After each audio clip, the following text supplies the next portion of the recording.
Live from a grungy kitchen table located in Annapolis, Maryland's scenic and historic capital, it's the Maryland Crabs Podcast. With each episode, your hosts, Tim Hamilton, John Frenay, and the occasional guest will dive in and pick apart the stuff that really matters most to you. We're too lazy to actually solve any of these problems, but we can definitely stir the pot. From schools, politics, parking in the fire lane, to those horrible people who drive BMWs. And here with this week's episode, live from the kitchen table, Tim Hamilton and John Frenay.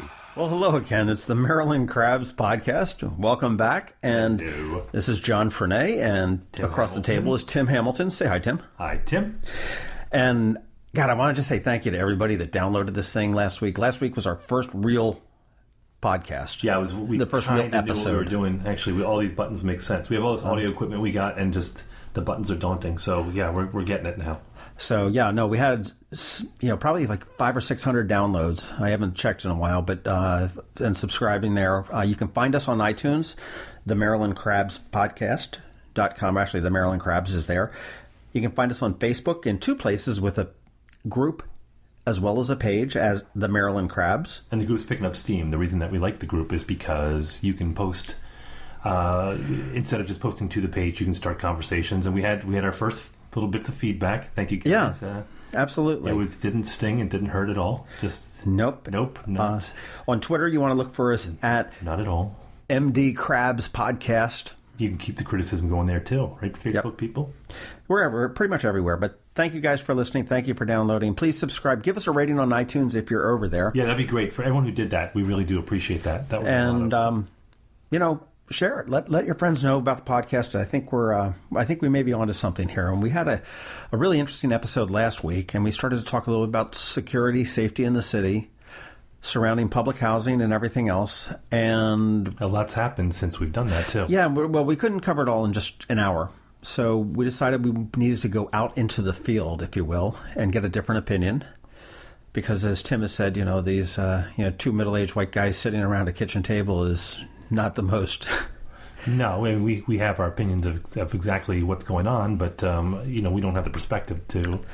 All we're getting is pretty much what we're getting out of the paper, and we're not really seeing exactly what the impact is on ground level. So we had some great input into that this week. So we wanted to do that. So what we did is we contacted a community activist, a regular at the Annapolis City Council meetings, Robert Eades, who is an independent taxi cab driver. He owns his own business. He is a lifelong resident of Annapolis. He's a product of public housing. He knows the ins and outs. He knows where the bodies are buried. And he's very vocal about it, too. Is not apologetic, not vocal, very passionate. And we learned quite a lot about Robert. It's unfortunate that the city gives him 3 minutes. Because just 3. Well, he always goes over that. I mean, that's... Yeah, he does. He tells them to shut up and sit down and listen to him for another 5 minutes. But he's a great guy. He sat down there. He spoke with us, very candid, laid out his opinions. He threw out some accusations. He threw out some innuendo. But this is the ground. This is on the ground. This is boots on the ground. And this is all things that he's actually said. This is typical Robert, who's a great guy. I just wanted this interview was not what I thought it was going to be honest with you, because first of all, it was our first remote. We'd never gone out in the field before. Right, so we went to the Annapolis Library on West Street and we watched a 3D printing, and then we sat in their conference room and talked to Robert. Yeah, he was great. And like I said, I thought it was going to be more fiery, because whenever I see Robert, he is fiery, and I found him to be very thoughtful and actually really smart. Not that I didn't think he was, but he had some great insight. I thought that to what's going on, some great history behind that. Very passionate guy, and you can hear that because we learned as he jabbed his finger into the table to make every point that rumbled through the recorder, as we found out while editing it. Right.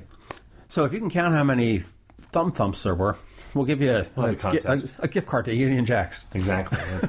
But it was a great interview, and we're going to have him back definitely, and we're going to be taking a closer look at from a different perspective. But right now, let's listen to Robert Eades talk about crime in public housing in Annapolis. Let's do it. Robert, man, thanks for showing up and coming out to talk to us. How are you today? You're just fine, Well, I want to say we've actually met before.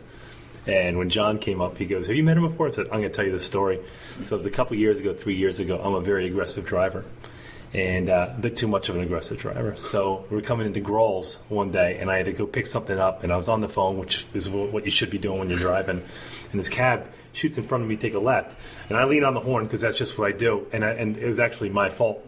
So I pull into Grohl's, and I'm texting John. I said, I think that was Robert Eades, because we know you from council. And he goes, did you meet him? I said, he just shot across. So I walk into Grohl's, and then who's there but Robert? And he comes, he slaps me on the back. He goes, oh, sorry, my man, didn't even see you. And that to me is the perfect Robert Eades moment.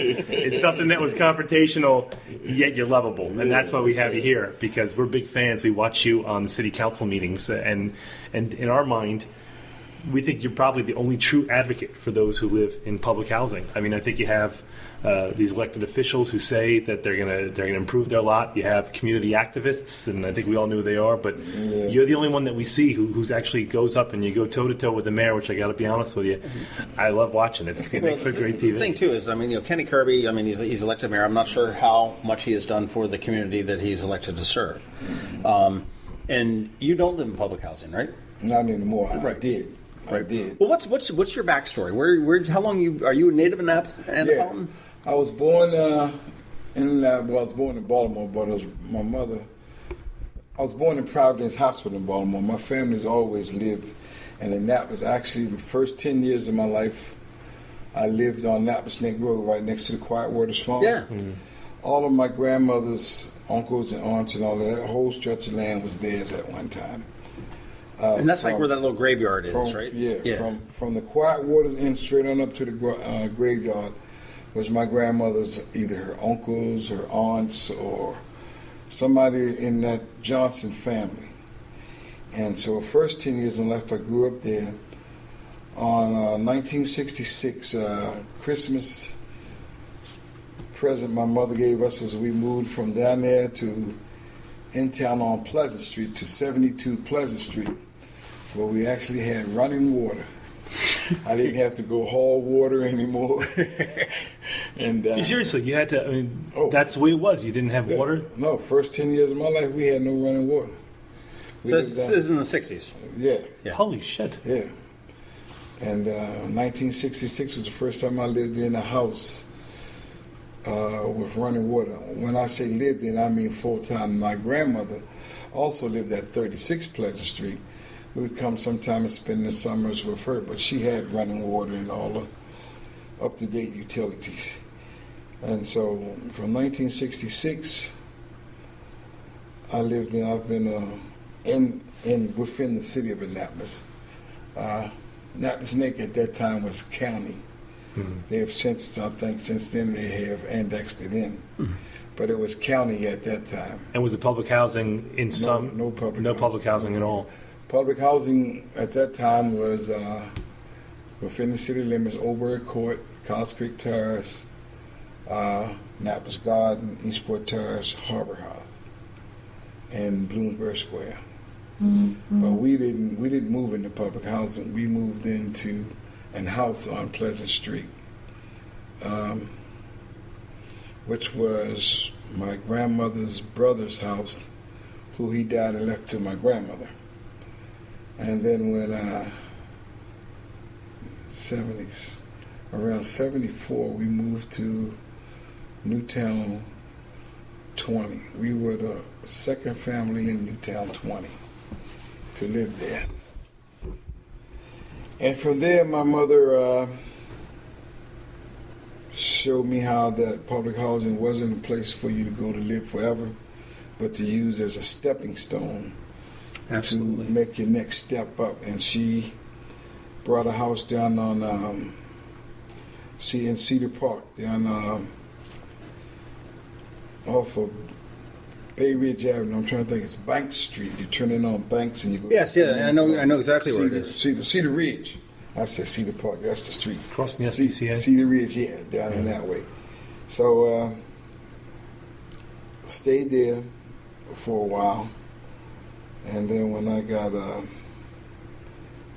from Newtown 20, my mother gave me my walking papers. I turned 18 in Newtown 20. My dad gave me them too. And she gave me my walking papers. But then I was in a very serious car accident. Snapped my femur in half, broke my arm, broke my nose, broke my foot. And I was in the hospital for like 4.5 months. When I got out, my mother took me back in because I was sick. And left my mother's house again.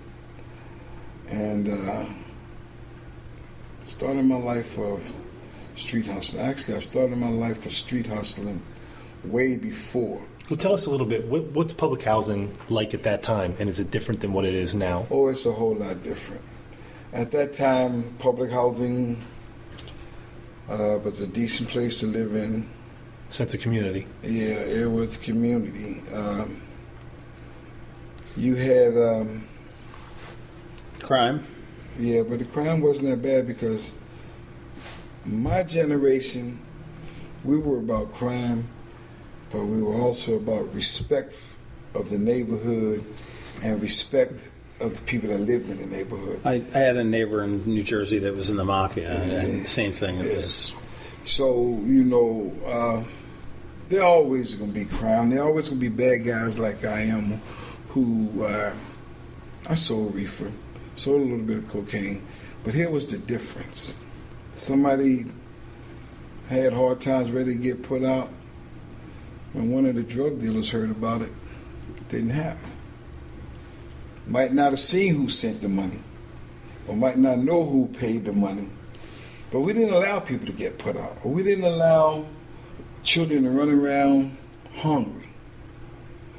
Sure, we was drug dealers, but we also know which mothers were taking care of their kids and which weren't, and which needed a little bit of help. So there were certain ladies in the neighborhood that we would go to and give money. They would in turn take their little bit off to feed their children and see that the next mothers down got their children fed. Wow. So that was how we carried. If somebody died and they didn't have insurance, the word just came to the drug dealers and we just put the money up. And what happened was they started taking out the programs out of the neighborhood.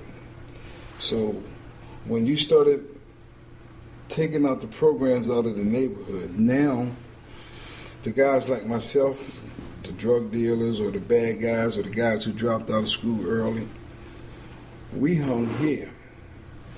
The good kids, they hung here. The little kids always had somewhere to go away from everybody. The older guys, much older than ourselves, they didn't deal with us. Even though we were doing the same things, there was a certain amount of respect. You're a little kid, get the hell away from me. So you what? Drive my foot up your ass. So there was an order to everything, and everyone understood what it was. So what do you think's changed between then and now? Well, what has changed then, and that's what I'm about to tell you. Once you take and start the gentrification process, then you're taking away the programs. You got the younger guys who don't know anything about respect because everybody's growing up together. When it was separate, you knew your place. The good guys knew, well, hey, we're not going over on that end because that's where all the drug dealer guys hang at. So we're not going to hang in that area. We're going to be down by the Stanton School. We're going to be over by the big field. Most of us drug dealers in town, we hung down by the water. It was easier. All the drug people who wanted to buy drugs, they came down the bottom of Northwest Street, or at the bottom of Clay Street, there used to be a hill you could go down, and there was a big open space with a pier where the old men would go down and play checkers, and we would go down and hang out. Northwest Street goes down towards the water. Right. You go towards past the graveyard, down towards the water. We hung out down there, and we hung out at the bottom of, right where the Zastro Sims building. Mm-hmm. Well, in that field, there was go down the hill where the old men had cleaned it out for bringing their boats in, and it was a pier. And we would hang down there. So anybody who wanted drugs, they came to those areas, which left the streets and everything clear. So what you're saying is, so let's take Eastport, for example, and Harbor House. The gentrification, which you had the black neighborhoods in Eastport, which were kind of pushed out as housing prices went up, and it's become whiter.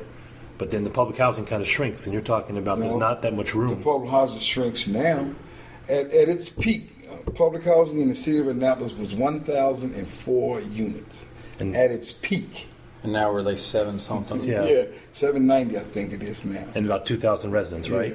Yeah. Give or take. But the thing about that whole thing is, we live in a city of 38,000 people. 1,104 units. How can you say that's too much public housing? I mean, now, and here's the trick they use. They would say per capita, Annapolis have more public housing than anyone, and everybody feeds on that. But what the deal is, per capita, we have more public housing communities. Because you got Eastport Terrace, Harbor House, Oldbury Court, Bloomsbury Square, Annapolis Garden, Bowman Court. They have more public housing communities, but you don't have more public housing per capita. Right. You actually have less residents. Yeah, So when they keep doing that, and that's where the gentrification comes in, like the Clay Street area. It's waterfront property. Harbor House, Eastport Terrace, right at the Housing Authority's head office down there. Before you go to there, you go down, it's a slot, it goes right to the water. Right. Now, I can't call names, but I was told by a good, reliable source, the housing that they build right next to Harbor House, the new big $1 million homes, right. You know what I'm talking about? That used to be the motel. No, this is back behind Harbor Back House. used to Madison be Avenue. the bus company used to be back I know where there. it is, yeah. God, he was good to us in the city. Lonigan's bus company was over there. I was told by a good, reliable source that those people have been already told that they don't have to worry about Harbor House because the city's going to see to it that it get knocked over. Well, I think now, I see the mayor making his push, and it's all about redevelopment.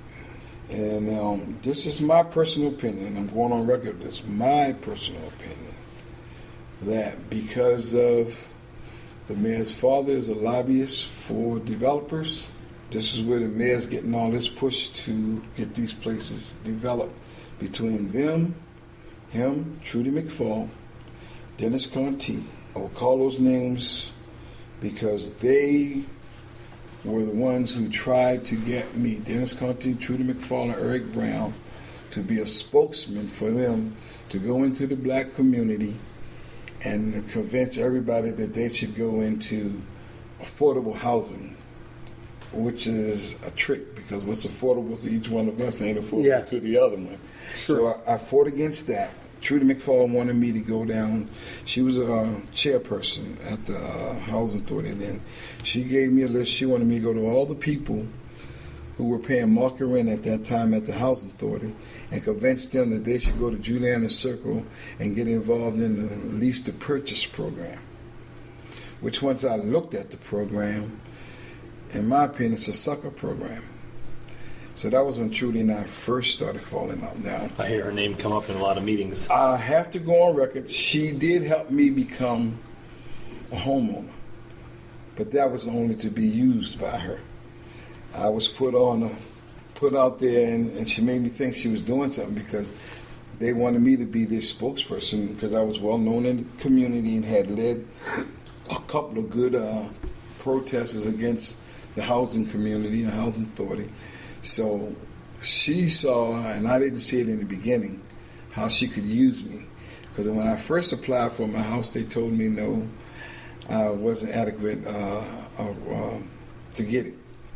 But once she saw my name, she told the lady Kathy Ebner to call me back, and they would work it out for me that I could get in there. So I was paying a lease to purchase maybe a year before they even had the monies for the program. So you were just you see it as that you were just a means to they wanted your voice within the community. They used me to get into the community. I run a Boys and Girls Club, and I picked basically the bad kids. They filtered me money to do everything under the sun with these kids. Taking them all to D.C., to Smithsonian, picnics over at the Sandy Point all day, blacks and wax trips. I mean, any trip that I came up with, something I came up to do. At this point, I was working out at the Housing Authority. I had every bit of 52 kids signed up, with 25 showing up every Wednesday or Saturday, and in between the trips that we were doing. But soon as I didn't go along with their program, then all of a sudden the money started drying up and they didn't want to do. And they basically, we was at the Martin Luther King Awards dinner, and Governor Ehrlich was the keynote speaker that night. So when they called us up, I'm standing right behind the governor. So I'm whispering in his ear now. I'm like, I need to talk to you. I need to talk to you. So he turns and says, well, wait till we get off the podium. So we get off the podium, and I tell him about how run down Old Court and College Creek Terrace is, and that I got this Boys and Girls Club, and I deal with basically the bad kids. And so he said, well, I'm going to come over and check it out and come to your meeting with your kids one day. So just didn't have cutting. So I kept making myself kind of like go downtown when he was going down the chicken roof to get his lunch, and Governor, you know. So finally, he makes. Where I come from, we call that a restraining order. Yeah. So finally, he says he calls me over. He's coming over. So he comes over to the Clay Street Rec with my kids, him and his wife. Spent every bit of hour and a half, 2 hours. I couldn't even get the newspaper to come over and view it. Governor comes to a community 2 blocks away from him. So I walk Governor Ehrlich through, and I show him the condition that the Housing Authority is in, Oberry Court and College Creek Terrace. Well, College Creek Terrace wasn't in that bad a condition. It was the Oberry Court buildings. So he sends Victor Hoskins, who was then in charge of the state housing and whatever. So Victor Hoskins comes down.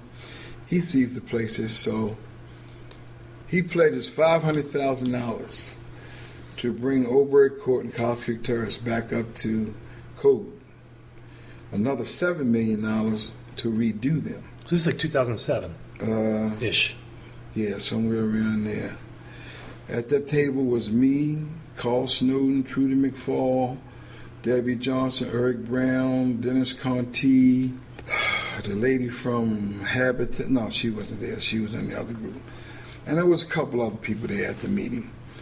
And bottom line is, Trudy and Eric and Dennis wouldn't apply for the money. So I said to Trudy, what's going on? Why y'all not applying for the money to get, I know Victor Hoskins, he's just talking a lot of talk. Ain't nothing. I said, no. The governor sent him to us. I talked to the governor personally. The governor sent him and allowed me to set this meeting up and have him come there. So they wouldn't apply for the money. So that's when I started getting pissed, because I saw what they were doing now. They wanted to apply for this base place voucher, which means they would get the developers to come in to redo the properties. But the people, the tenants who would coming from the Housing Authority, most of these people were told at the point at the Housing Authority, if they moved out, that they would be able to come back. And we were led to think that it was still going to be a public housing project. Well, we found out it wasn't going to be at the last minute. It's going to be what they call a space voucher, which means HUD says to Public Housing Authority, okay, we get these people come in, they pay 33% of their income, which would still make them pay like if they was living in public housing. But the catch is the state puts the other rest of the money, so it becomes like they're getting paid. So subsidized. So they're getting paid market rent. So this is why they didn't want to go back and let the state put up their money when Victor Earth, because they wouldn't be making any money. All monies were made because it would still remain the public housing. And all monies that turned over were going to the upkeep of the properties or paying whatever they do, along with the little bit of money that HUD was sending down.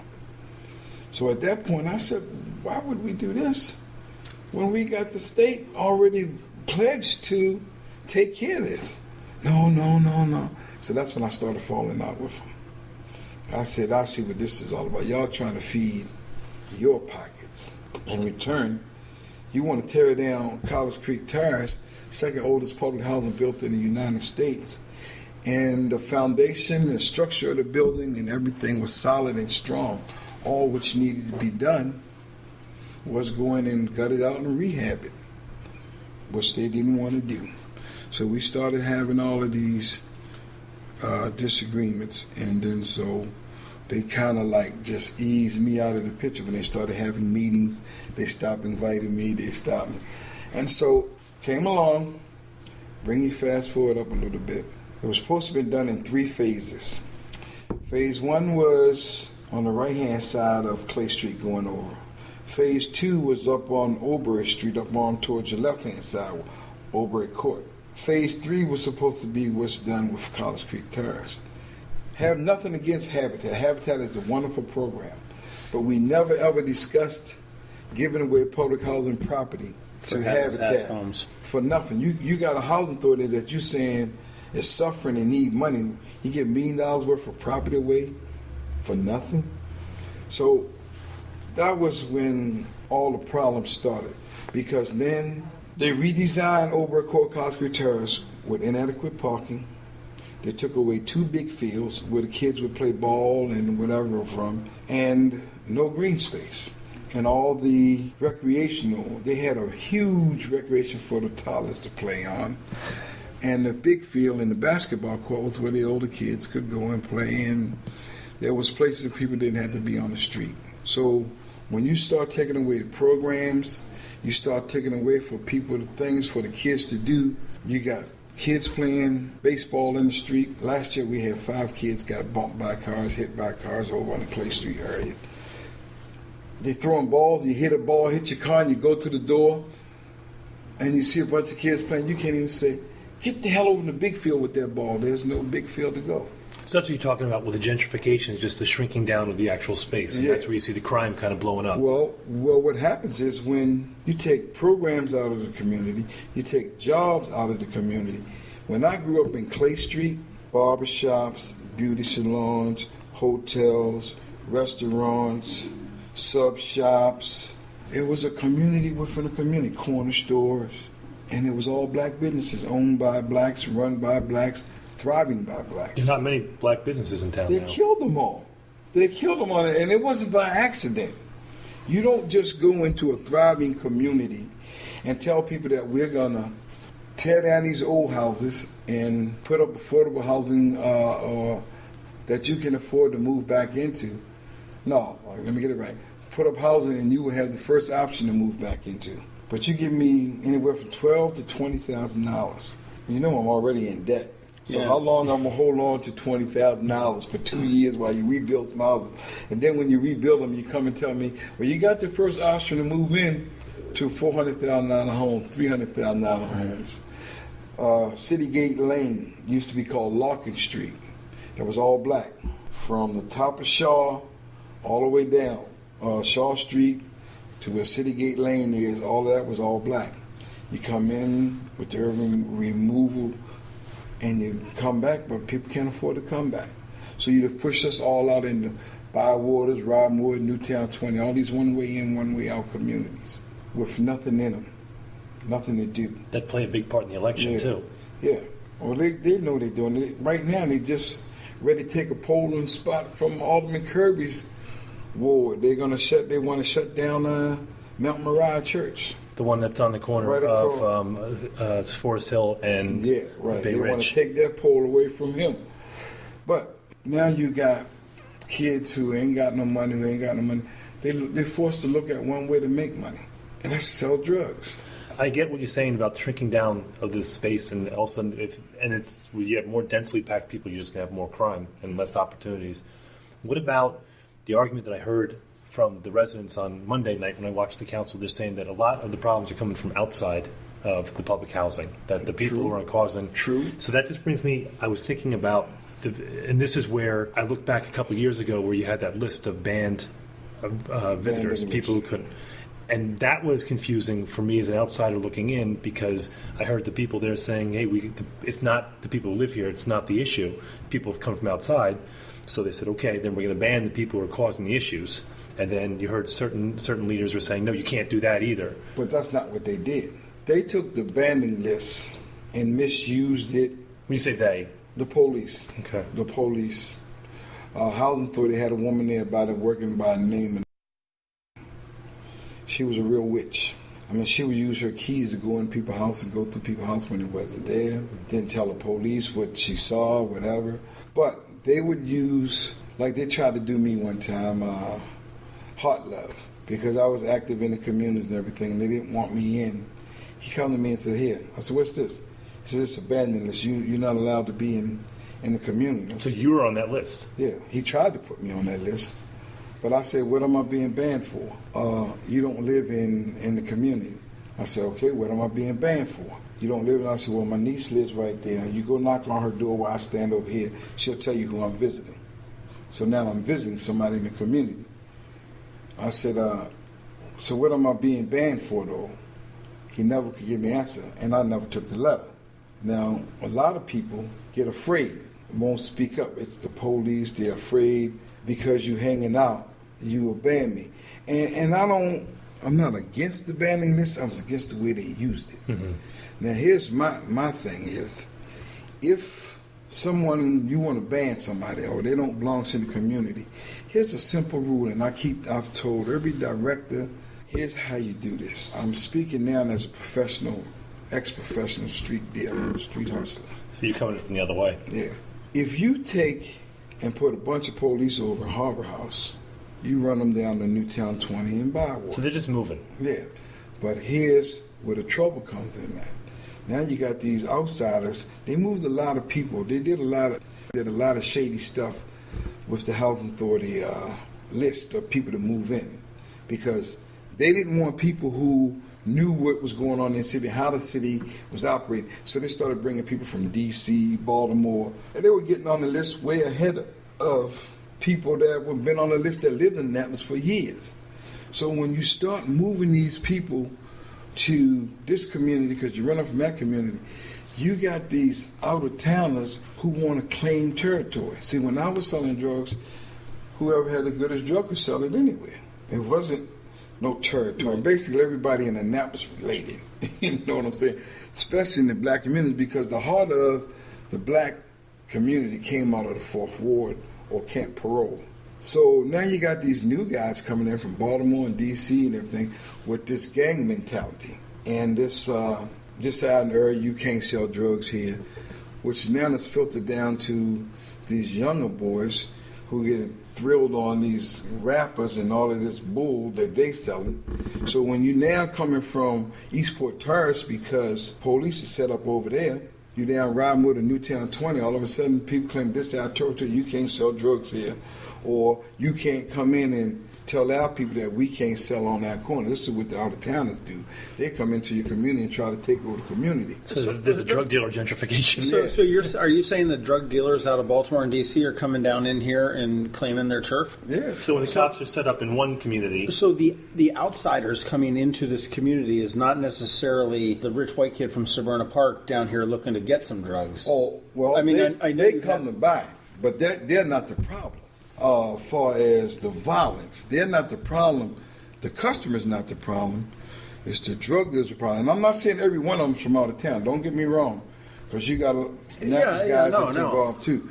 But here's what I've been trying to tell them: the police, for the police, for the few communities that we got, instead of putting everybody over Harbor House, why don't you blanket all the communities at once? I think this is what we wanted to get to. Yeah. Is from your perspective, from the inside looking out, let's say, because let's be honest, is that if you look at the 3 communities in town, white, black, Latino, every one of the group think that the other group is monolithic, that all the white people are thinking the same thing, want the same thing, all Latinos, etc. And I'm discovering it's not that way. No. It's so. From you looking out, saying if you were in charge of the cops for the day, if you were in charge of the police force, how would you allocate the resources to take care of some of the problems that are happening in public housing?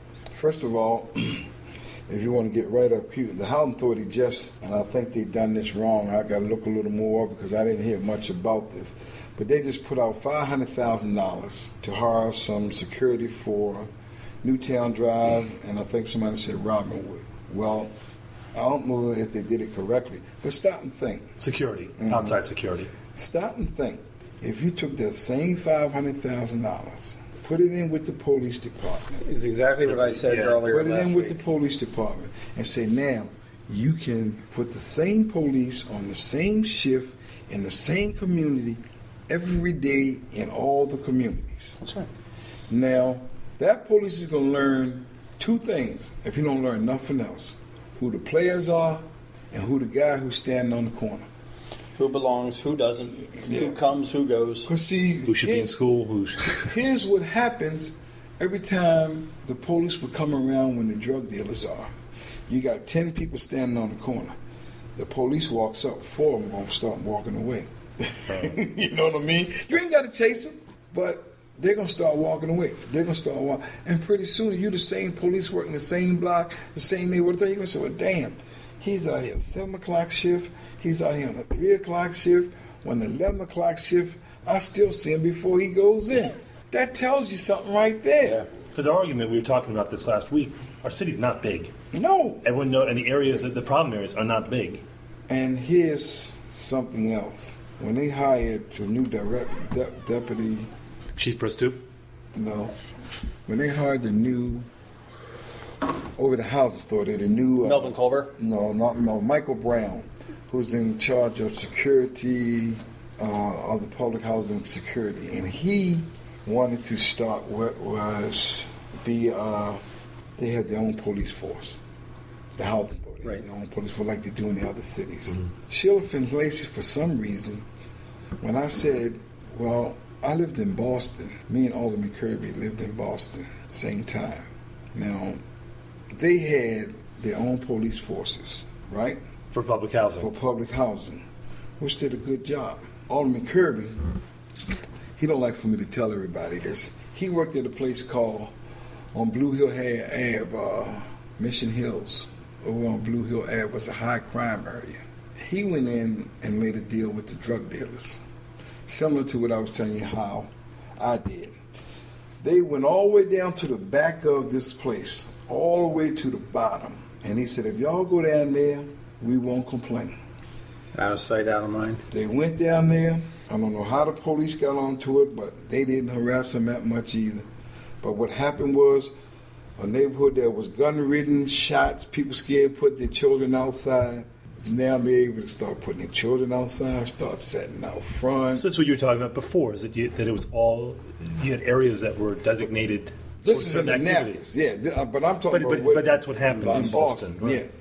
Yeah. And it made it easier for the housing authority police to do their job, because their job was keeping those little kids in the playground and all of that safe. If they didn't go way down there in the middle, back of nowhere, messing with them guys, it was out of the community. It was out of, not saying that it was right, but it was the first step to bringing slackness of crime, bringing people back to some type of life. Well, it is. You take a bad element out of it, if you will, and then you deal with the playground fights and somebody breaking into a house or something like that. You take a huge element of that out. I mean, there's some sense to that. What about the programs we were talking about before? Because I get impatient with feel-good programs that don't do a whole lot. Are there programs the city offers that you'd shake your head and go, there's no point to that? What program they offer? Let's say, for example, they're talking about this basketball program that gets all the fathers in Annapolis. They said they used to use the Summer League? Now it's Alderman Pendell Charles is the thing she's talking about. I don't know much about that, I'll be honest. I've heard what she said about it, and it sounds like a wonderful idea, but I haven't looked much into it. I'm not a big sports guy. I mean, I go over to the Summer Basketball League over in Y.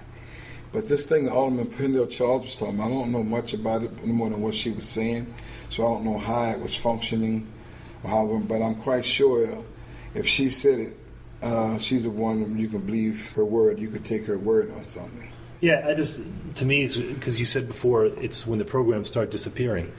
And that's where, if I said, okay, if you design, so we just talked to your police chief for the day, you've already allocated your resources. All right, so now you're in charge of programs. For what programs do you implement? First, I would put back, when I was growing up, the police department had a boys club.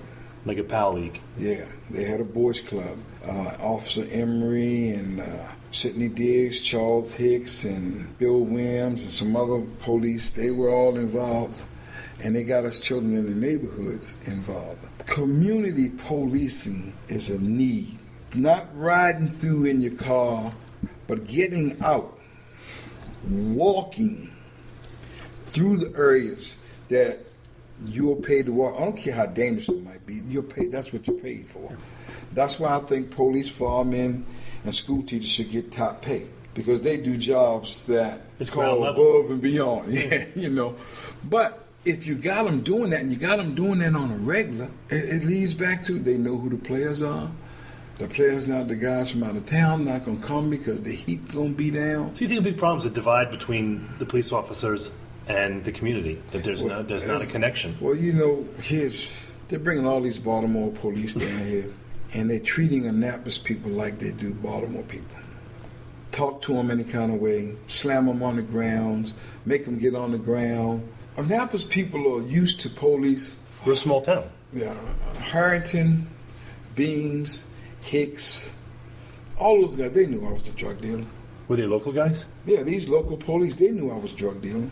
But if I didn't put myself in a situation of disrespecting them or where they had to do their job, then if I came by and I said hello and I said hello, I kept walking. If I wasn't standing on the corner like I was trying to sound them with her, then hey. It reminds me of that cartoon with the sheepdog and the wolf. Yeah, they make you pack every now and then. And so they would try to come down and knock us off on the water or something every now and then. But what the hell, you going to come down the water and get powder cocaine or something from somebody? Right. You know what they're going to do with it. Right in the water. Right. And there a couple of times they tried to knock us off going to those spots.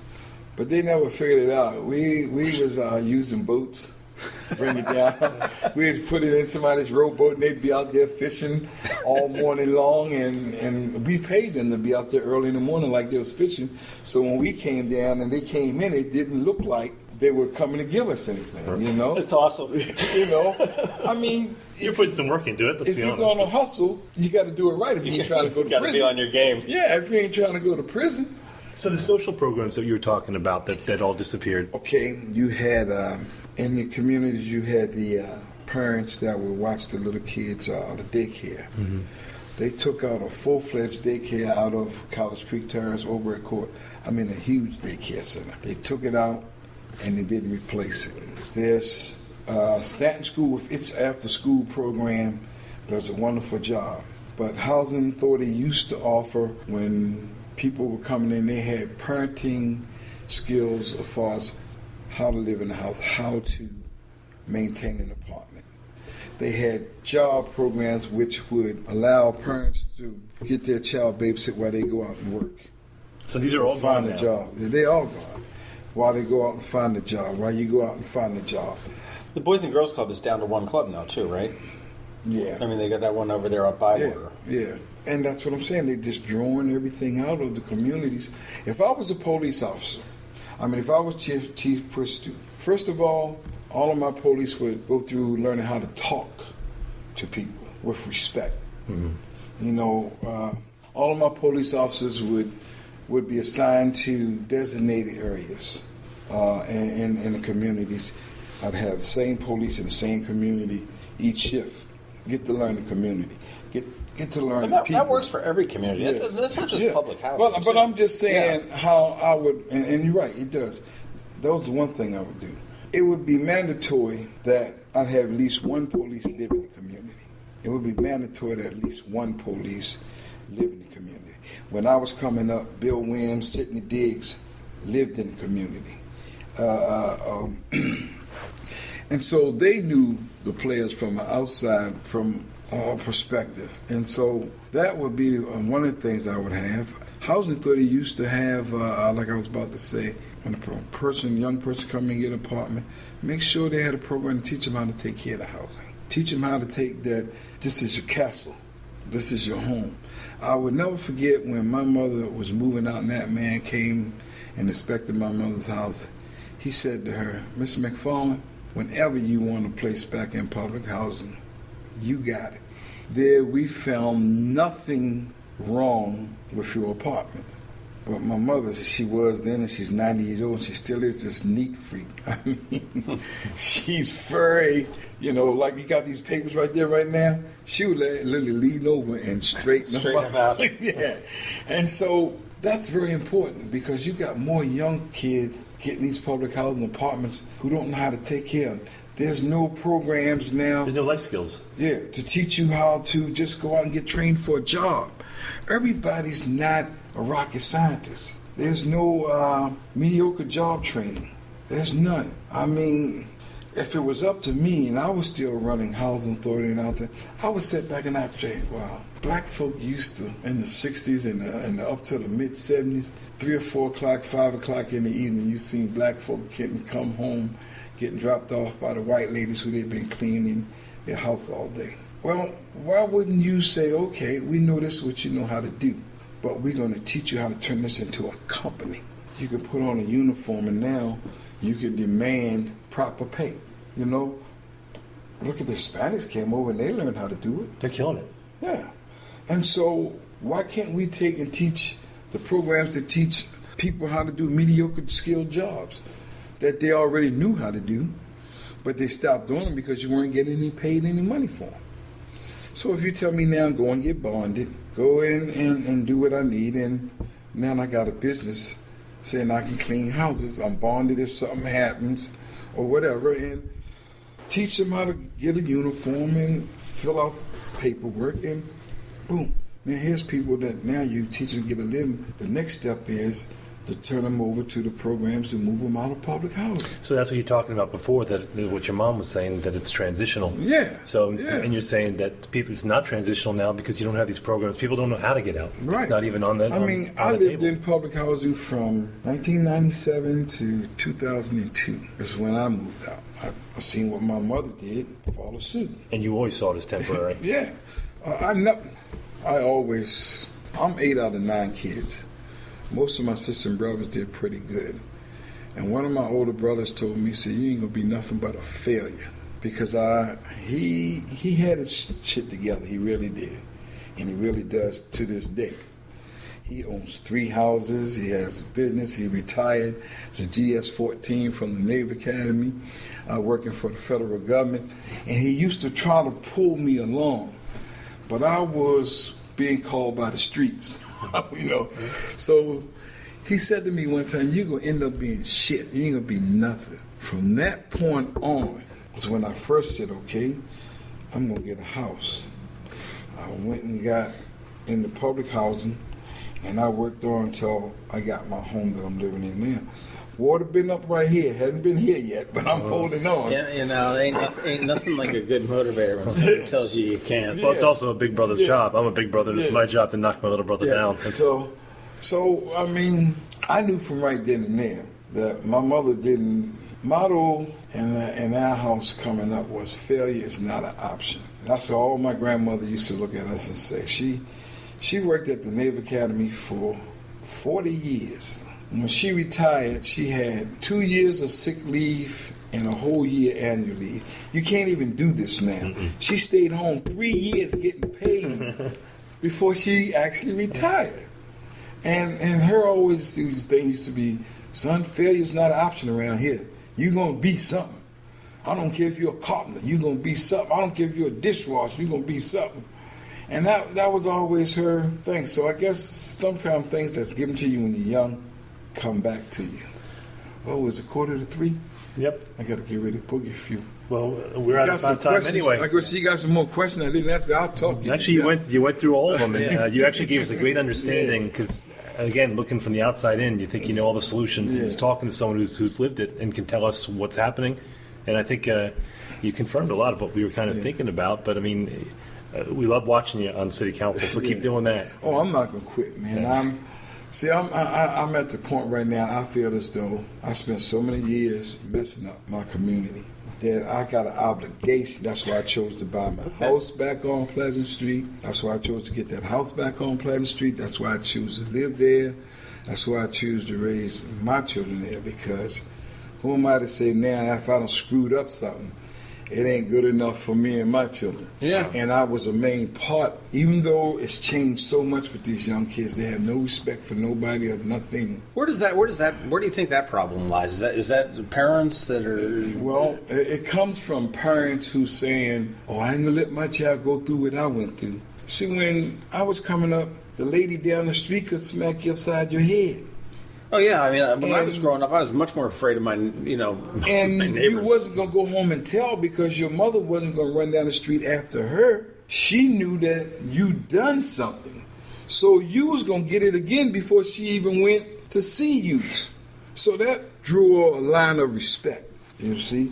But now you have these mothers, if somebody say something to their child, they go down there like the child's right. And so now everybody's scared to say something to these younger kids, so they do more and more. When you kill the morals and the values, or when you take a community like Clay Street, you're not originally from here, right? Montgomery County. Montgomery County.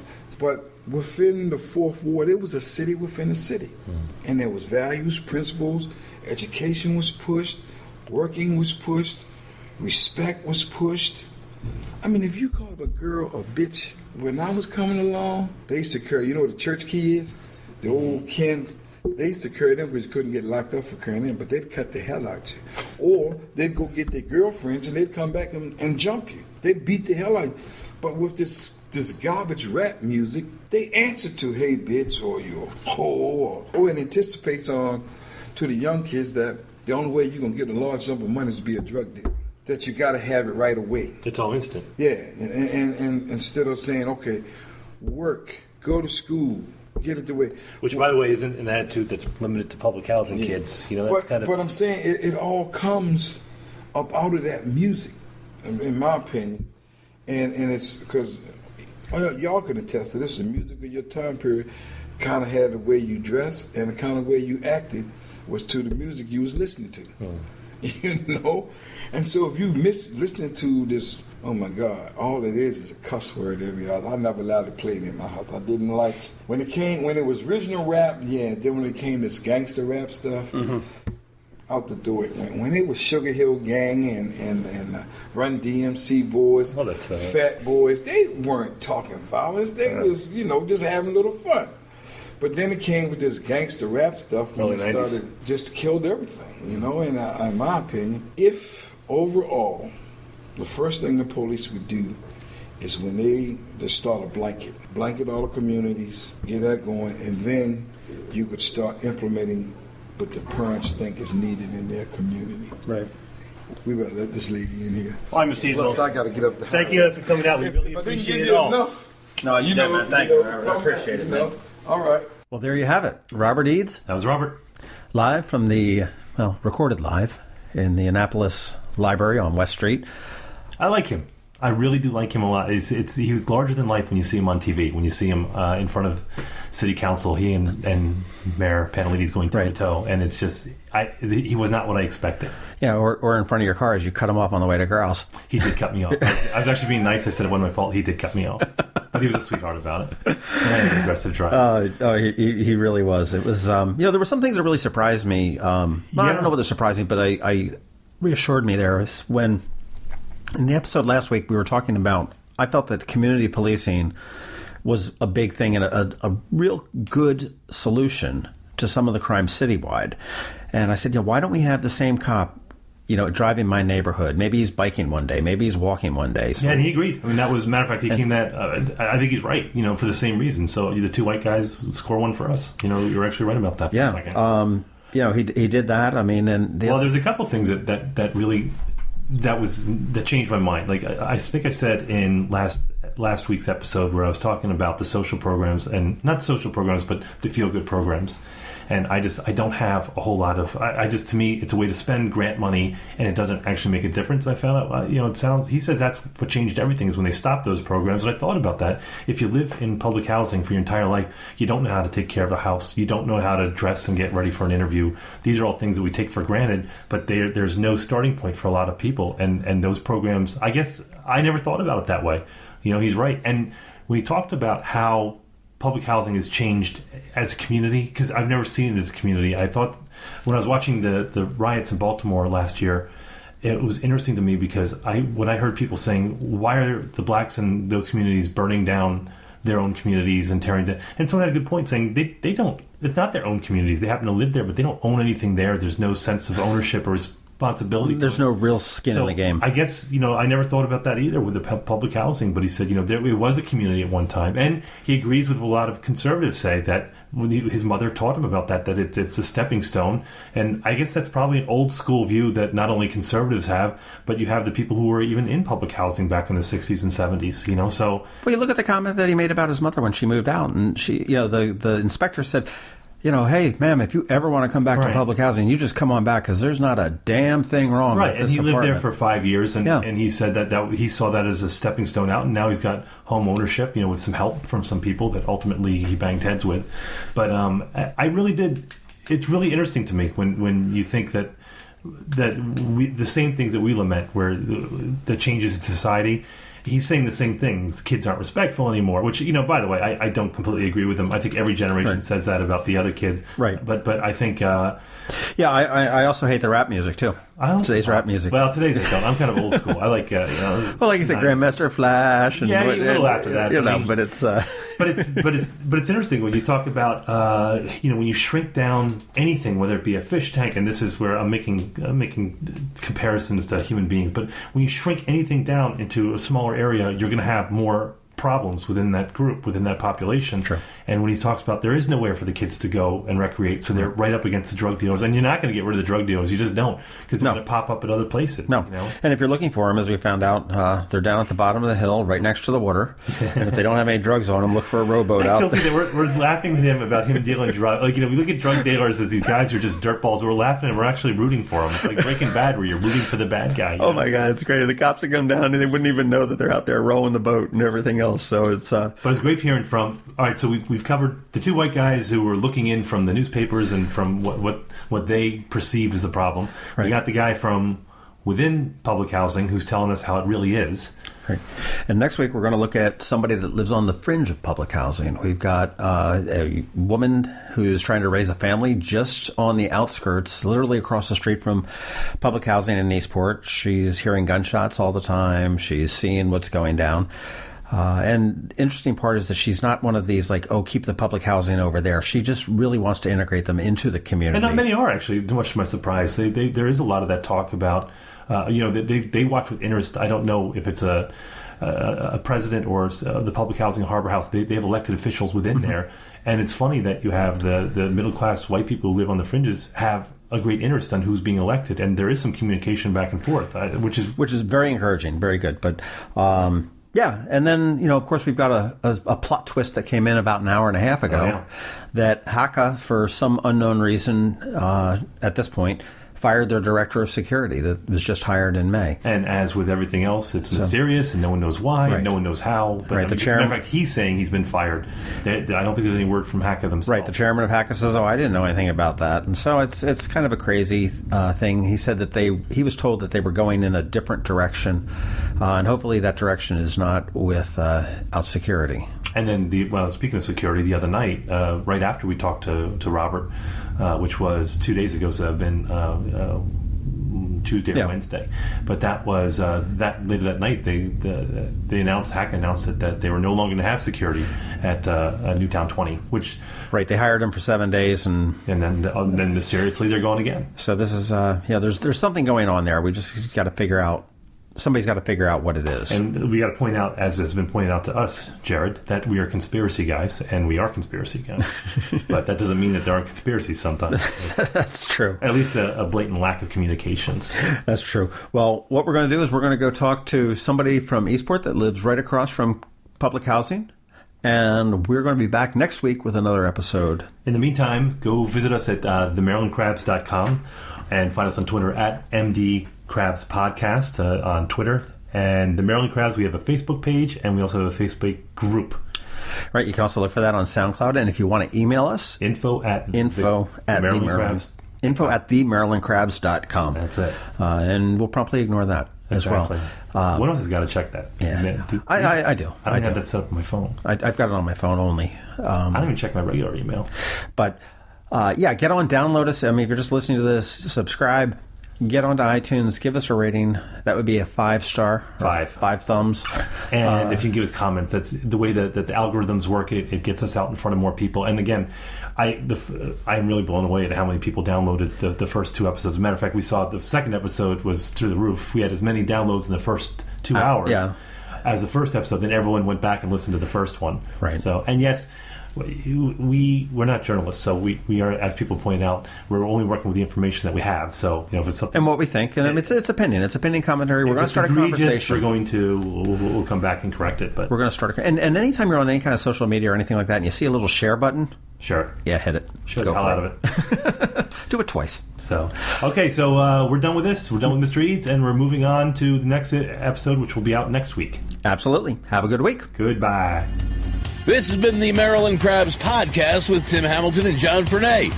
Sure to follow them in all the regular places, Facebook, Twitter, YouTube, and online at themarylandcrabs.com. Take a moment to rate us on iTunes. Now, get the hell out of my kitchen.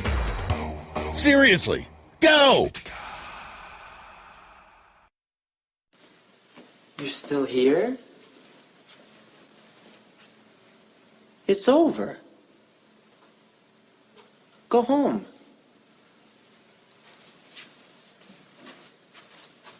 Go.